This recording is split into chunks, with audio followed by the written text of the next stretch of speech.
Le Premier ministre peut-il vraiment faire face, avoir le pouvoir et diriger un pays tel que le Mali? Mais qui peut vraiment diriger un pays qui se rebelle si ce n'est qu'un militaire? Divorce entre le Premier ministre malien Choguel Maïga et la junte malienne. Oui, Choguel Kokala Maïga, tes discours sont à valeur manipulateur. Et qu'il sort dans le contexte de ce qui les regarde, c'est Merkel qui le localise en même temps. Est-ce que c'est aujourd'hui que vous précipitez pour dire qu'il faut aller en transition? Moi, je comprends plus. Donc, cette vidéo-là, c'est pour ceux même des plateaux-là, ceux qui l'invitent là. Parce que c'est vous qui l'invitez, il vient s'asseoir, il paye. Quand il vient s'asseoir, il n'a qu'à parler de ce qui les regarde. D'une certaine façon, moi j'ai compris l'allocution de mon aîné, le docteur Choguel Kokala Maïga, comme une menace. Ils ont fait combien d'années? Qu'est-ce que vous avez fait? Quand il a fini de donner les 5 milliards, on lui a dit ensuite d'entrer en prison. Monsieur Choguel Maïga, vous avez trop vite oublié le peuple qui vous soutient. Ils sont sortis, ils sont en train de s'égosiller, tout le monde rigole sur nous. On se moque du Mali, on se moque de l'Afrique à cause de votre division affichée. Vous nous avez oublié, monsieur Choguel Maïga. Vous avez oublié le combat panafricain. Les Maliens, depuis des années, ont vu leurs espoirs déçus par des dirigeants qui n'ont jamais été à la hauteur de leurs attentes. C'est pourquoi, aujourd'hui, ils n'hésitent pas à soulever contre l'ombre de l'autorité, ce qu'ils croient qui peuvent écraser les aspirations de tout un peuple sous le poids du pouvoir. Ils ne veulent plus être des spectateurs passifs d'un jeu auquel ils n'ont jamais voulu participer. Le message est clair, les Maliens ne veulent pas la démission du colonel Assimi Goïta, mais plutôt du Premier ministre Choguel Maïga. Et oui, chers amis, vous n'êtes pas sans savoir que le soutien de Choguel Maïga, le Premier ministre malien, est d'une minorité très tamponnante. Malgré les soutiens qu'il peut encore avoir au sein du gouvernement et même du peuple et de certains groupes d'intérêt, Choguel Maïga se trouve de plus en plus isolé. Les rues sont en pleine ébullition et dans un slogan « Comment nous voulons la démission du Premier ministre Choguel Maïga ». Bien que certains essaient de le défendre, les Maliens ne l'entendent pas de cette oreille. Ils n'ont pas du tout aimé cette action du Premier ministre de se faire livrer sur tout le plan international dans les médias, soit disant que Assimi Goïta a fait son temps, il a promis une transition et maintenant il doit passer au pouvoir des citoyens eux-mêmes. Cette exposition, c'est être mal vu en face de certains adversaires qui attendaient leurs échecs depuis très longtemps. Cette exposition fait voir à certaines personnes qu'il y a même au sein de l'élite des politiques maliennes qu'il y a des divisions et même des malentendus. Et c'est tout ce que les Maliens n'aiment pas, se faire exposer, surtout sur le plan politique, avoir des failles au sein de leur gouvernement. Une affaire qui pouvait se faire régler dans les coulisses du gouvernement, c'est plutôt fait aux yeux de tous dans un discours de plus de 1 heure de temps par ce Premier ministre Choguel Maïga. D'autres personnes disent que si Choguel Maïga arrive au pouvoir, serait-il capable de pouvoir gérer le pays comme Assimi Goïta l'a fait? Ces derniers dénoncent donc son incapacité à répondre aux véritables attentes du peuple et à gérer une crise si elle est sur le côté sécuritaire. Parce que nous le savons tous, le Mali est touché par l'insécurité. Et quoi de mieux qu'un leader politique qui a déjà fait l'armée pour diriger ce pays et savoir comment maintenir la sécurité dans ce pays plutôt qu'une personne qui n'a jamais fait une école militaire et se lève une fois pour aller porter le vêtement des militaires et dire qu'il va diriger le pays. Ce qui est certain, beaucoup de personnes ont des avis partagés sur ce sujet et nous aimerions aussi savoir quel est votre propre avis concernant cette affaire du Premier ministre malien et surtout du colonel Assimi Goïta qui est le président favori des Maliens. Ce qui est certain, une histoire se répète dans ceci, ce n'est pas la première fois que le Mali traverse des épreuves difficiles. Ce pays riche en histoire connaît très bien le poids des révoltes populaires, mais il sait aussi que les luttes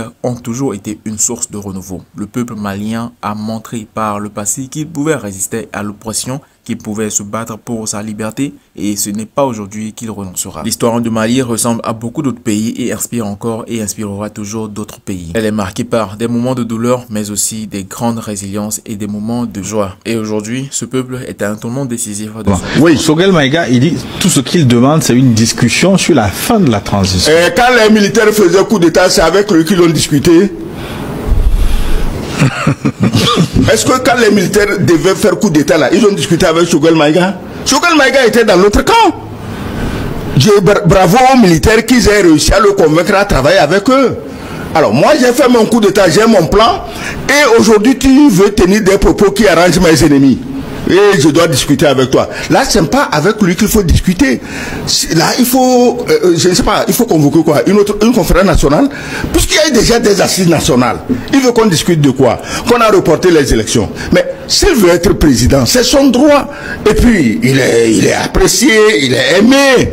Mais il ne faut pas qu'il mette les bâtons dans les roues des gens. Moi, je dis ceci.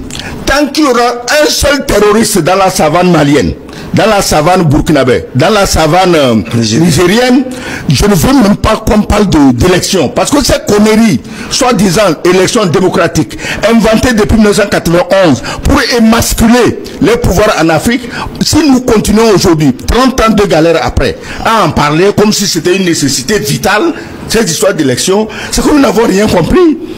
Tu ne peux pas être un lion et puis demain tu dis non, je veux devenir bovin. Ouh, venez, je vais vous donner encore le pouvoir. Personne ne doit avoir la capacité de donner le pouvoir aux ennemis de l'Afrique.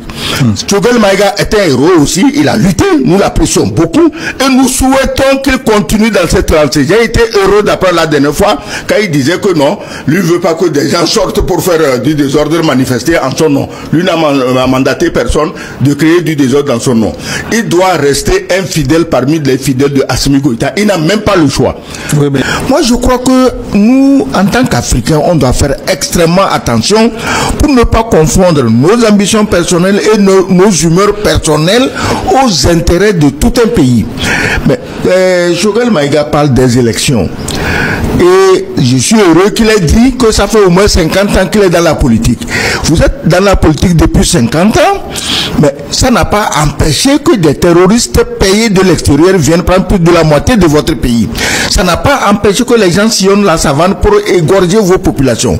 Ça n'a pas empêché que votre pétrole, votre or, votre gaz soit exploité par l'extérieur et que votre population meurt de faim quand les autres s'enrichissent sur vous. Vos 50 ans de politique n'ont rien empêché.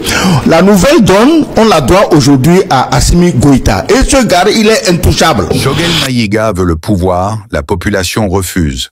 Un retournement de situation, une lutte de pouvoir qui secoue le Mali jusqu'à ses racines.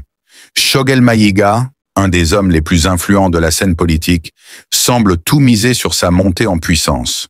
Mais le peuple malien ne l'entend pas de cette oreille. Et quand la foule prend la parole, les échos se propagent dans tout le pays. Cette fois-ci, rien ne semble pouvoir arrêter la colère des citoyens. Les rumeurs enflent, les tensions montent.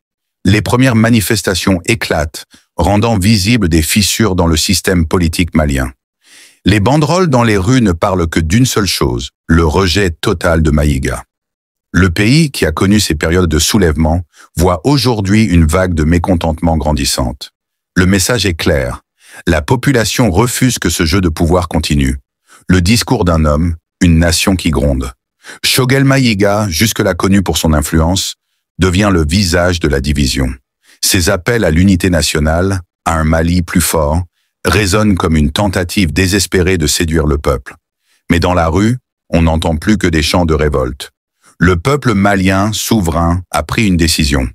Il ne veut pas d'un autre dirigeant qui viendrait asseoir sa domination sur eux. Ce sont eux qui sont le vrai pouvoir, et ils comptent de bien le rappeler. Les observateurs étrangers ne cachent que pas leur inquiétude. Les puissances internationales observent de loin, hésitant entre soutien ou observation passive. Les rumeurs d'une stabilité fragile se propagent hors des frontières du Mali. Mais que vaut la stabilité politique lorsqu'elle est imposée sans l'accord du peuple? La communauté internationale s'interroge sur l'avenir du pays, alors que les Maliens eux-mêmes se battent pour leur droit à choisir leur destinée. La situation est désormais critique. Les jours passent, et la pression ne fait que croître. Les manifestations s'intensifient, les rassemblements sont plus nombreux, et la voix du peuple se fait entendre avec force. Choguel Maïga doit maintenant se rendre à l'évidence. Il est face à une opposition farouche. Le pouvoir dans le contexte actuel ne sera pas donné sans une lutte acharnée. Mais la population, elle, est prête à tout pour faire entendre sa voix. C'est une bataille d'idéaux, de convictions et de désir de liberté qui s'ouvre sous nos yeux. Alors, chers amis, si vous avez quelque chose à dire, ne manquez surtout pas de l'écrire dans les commentaires pour qu'on puisse ainsi savoir quels sont vos avis à propos de ce sujet. Et surtout, n'oubliez pas de vous abonner, activer la cloche de notification et partager la vidéo si vous l'avez aimé. Et surtout, à la prochaine. Ciao.